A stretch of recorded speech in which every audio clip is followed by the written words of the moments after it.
Welcome to Telugu focus TV. నేను మీ శ్రీనివాస్ రెడ్డి.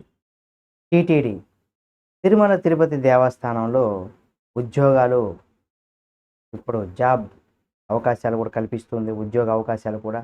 అయితే నెలకు 61,000 పైగా జీతం ఉండేటువంటి అవకాశం ఉంది. అయితే ఆఫీసర్గా పోస్టులు అయితే ఉన్నాయి అంత జీతంతో. అసలు దేవస్థానంలో ఉన్నటువంటి పోస్టులు ఏంటి, అసలు దానికి అర్హత ఏంటి అనేది కూడా మనం తెలుసుకోవాలి. కాబట్టి తప్పనిసరిగా ఈ వీడియో పూర్తిగా చూస్తే మీకు అర్థమవుతుంది. శ్రీవారి సేవలో పనిచేయాలనుకునే కలలు కనే నిరుద్యోగులకు, యువతకు ఇది ఒక సువర్ణ అవకాశంగా చెప్పుకోవచ్చు. తిరుమల తిరుపతి దేవస్థానం ప్రపంచ ప్రఖ్యాతిగాంచినటువంటి హిందూ పుణ్యక్షేత్రం. కాంట్రాక్టు ప్రతిపాదనను పలు ఉద్యోగాల భర్తీకి కూడా నోటిఫికేషన్ అయితే విడుదల చేసింది.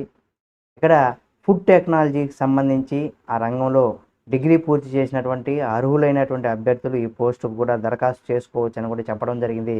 ఇప్పటికే ఉద్యోగాల పూర్తి వివరాలు, అర్హత, దరఖాస్తు ప్రక్రియ గురించి కూడా చాలా స్పష్టంగా ఈ వీడియోలో మీకు తెలియజేస్తాను. తప్పనిసరిగా పూర్తిగా చూడండి. టీటీడీ ఉద్యోగాల ఖాళీగా ఉన్నటువంటి వాటి వివరాలు కనుక మనం చూసినట్లయితే, ఈ నోటిఫికేషన్ ద్వారా టీటీడీలో మొత్తం 4 పోస్టులు భర్తీ చేస్తుంది. అంటే ఇందులో 4 పోస్టులుగా ఉంటాయి. దాన్ని భర్తీ చేస్తుంది. సీనియర్ ఫుడ్ సేఫ్టీ ఆఫీసర్ అంటే ఇది ఒక పోస్టు ఫుడ్ సేఫ్టీ ఆఫీసర్గా ఉంది. అలాగే ఇక్కడ మరి 3 పోస్టులు ఇందులో కూడా ఉన్నాయని కూడా చెప్పుకోవచ్చు. విద్యా అర్హత మనం చూసినట్లయితే ఈ పోస్టు దరఖాస్తు చేసుకోవాలనుకున్న అభ్యర్థులు అంటే కోర్సులతో డిగ్రీ ఉత్తీర్ణత అయి ఉండాలి.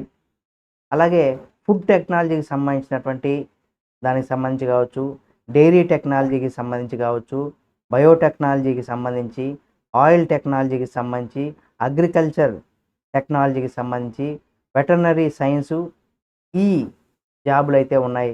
ఇక్కడ ముఖ్యంగా మనం గమనించాల్సినటువంటి విషయం ఏంటంటే, సంబంధిత రంగంలో తప్పనిసరిగా పని అనుభవం అంటే వర్క్ ఎక్స్పీరియన్స్ అనేది కూడా తప్పనిసరిగా ఉండాలి. ఇక దీనికి వయోపరిమితి అంటే ఎవరైతే అభ్యర్థులు ఉన్నారో వాళ్ళ వయసు కనుక మనం చూసినట్లయితే అభ్యర్థులు గరిష్టంగా 18 సంవత్సరాల పైన, 42 సంవత్సరాలు మించి ఉండకూడదనమాట. మధ్యలోనే ఉండాలి. ఇక ఇక్కడ వీళ్ళకి వేతన వివరాలు అంటే జీతం దానికి సంబంధించి కనుక మనం చూసినట్లయితే ఎవరైతే ఈ పోస్టుల్లో ఎంపికైనటువంటి అభ్యర్థులు ఉంటారో ఆకర్షణమైనటువంటి జీతం లభించేటువంటి అవకాశం ఉంది. ఇక్కడ సీనియర్ ఫుడ్ సేఫ్టీ ఆఫీసర్గా ఎవరైతే ఉంటారో వాళ్ళకి 61,960 రూపాయలు నెలకు. అలాగే ఫుడ్ సేఫ్టీ ఆఫీసర్గా ఉంటే 44,570 రూపాయలు నెలకు వచ్చేటువంటి అవకాశం ఉంది. కాబట్టి దరఖాస్తు చేసుకోవాలనుకున్న ప్రతి ఒక్కరు కూడా ఈ ఉద్యోగ అవకాశాలు ఇక్కడ అప్లై పద్ధతిలోనే దరఖాస్తులు చేసుకోవాలి. అర్హత కలిగినటువంటి అభ్యర్థులు తమ దరఖాస్తుల ఫారంను నింపి అవసరమైనటువంటి పత్రాలను జతపరిచి కింద ఇవ్వబడినటువంటి చిరునామాకు కూడా ఇప్పుడు చెప్పేటువంటి చిరునామాకు మీరు పంపించాలి. ఇక్కడ ఆ చిరునామా కూడా మీకు టీటీడీ అఫీషియల్ వెబ్సైట్లో కూడా ఉంటుంది. అలాగే దరఖాస్తు చేసుకోవాలనుకున్న ప్రతి ఒక్కరు కూడా ఇది చివరి తేదీ జూలై 10వ తేదీన చివరి తేదీగా చెప్పడం జరిగింది. కాబట్టి వెంటనే ఎవరైతే తిరుమల తిరుపతి దేవస్థానంలో ఒక ఉద్యోగం చేసుకోవాలి, స్వామివారి సన్నిధిలో సేవ చేసుకోవాలి అని ఎవరైతే కలలు కంటూ ఉంటారో అటువంటి వారికి కూడా ఇదొక మంచి అవకాశం. ఇప్పుడు ఏవైతే జాబ్స్ ఖాళీగా ఉన్నాయో దాని రిలేటెడ్గా మీరు ఎవరైతే ఉంటారో మీరు తప్పనిసరిగా అప్లై చేసుకోండి. వచ్చేటువంటి అవకాశం ఉంది. ఆ స్వామి అనుగ్రహంతో మీకు ఎవరికి వస్తుంది అనేది కూడా చూడాలి. ఈ వీడియో మీకు నచ్చితే లైక్ చేయండి. మరిన్ని వీడియోల కోసం మన Telugu focus TV channel subscribe చేసుకొని పక్కనే ఉన్న బెల్ బటన్ ఒకటి మాత్రం మర్చిపోకండి.